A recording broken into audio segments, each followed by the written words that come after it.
Assalamualaikum warahmatullahi wabarakatuh. Saya atas nama Abdul Basit akan melanjutkan hasil resum dari mata kuliah Pendidikan Islam di Nusantara, dosen pengampu Bapak Fikri Farihin MPDI, dengan materi Kebangkitan Pendidikan Bani Abbasiyah, Perspektif Sejarah Pendidikan Islam. Peserta didik di masa Abbasiyah, Al-Zarnuji dalam karyanya tentang pendidikan yang menulis satu bagian khusus tentang kewajiban bagi seorang murid untuk menghormati gurunya. Ia mengutip ungkapan Ali, "Aku adalah budak dari orang yang mengajariku, meski hanya satu huruf." Di tingkat dasar, murid-murid terbaik di sekolah akan mendapat kehormatan untuk mengikuti parade, menaiki seekor unta, menyusuri jalan di kota. Di antaranya ketika ada murid yang mampu menghafal seluruh ayat Al-Quran. Anak perempuan mendapat kesempatan yang sama dengan laki-laki. Kebanyakan masyarakat, termasuk penguasa, tidak memiliki keinginan untuk membimbing anak perempuan agar bisa menempuh jalur pendidikan yang lebih tinggi. Alasan utamanya bisa jadi karena menganggap dunia pendidikan bukan kebutuhan utama yang diperlukan perempuan. Gambaran peserta didik dapat dilihat dari segi aktivitas sehari-hari mereka dalam proses mendapatkan ilmu.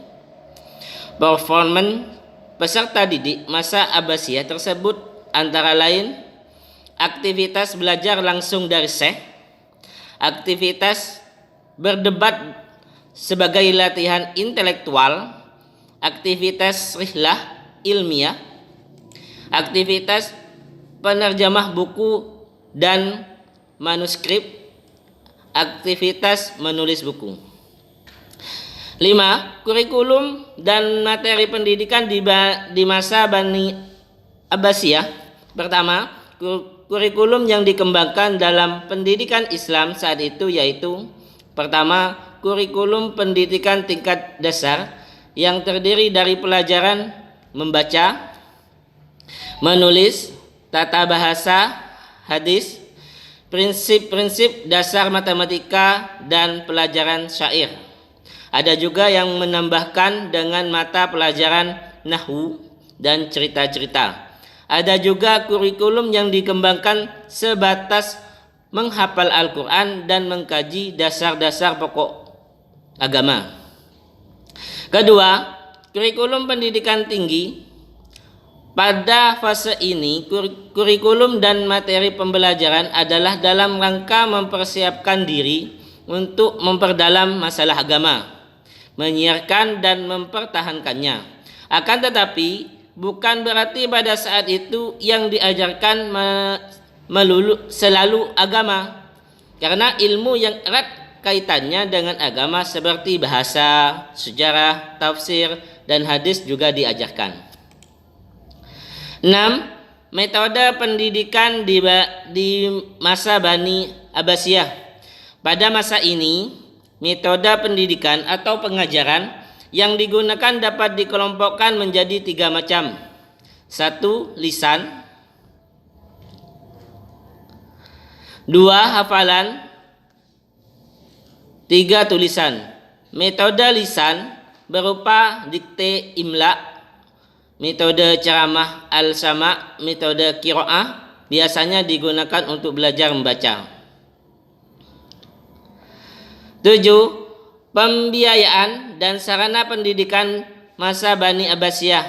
Sumber dana yang paling lazim bagi pembangunan madrasah adalah melalui lembaga wakaf, sebuah cara tradisional dalam Islam untuk mendukung lembaga yang melayani kebutuhan masyarakat umum, menyumbangkan materi zakat yang diperuntukkan bagi para mustahik dan bagi pengembangan Islam, merupakan bagian dari rukun Islam.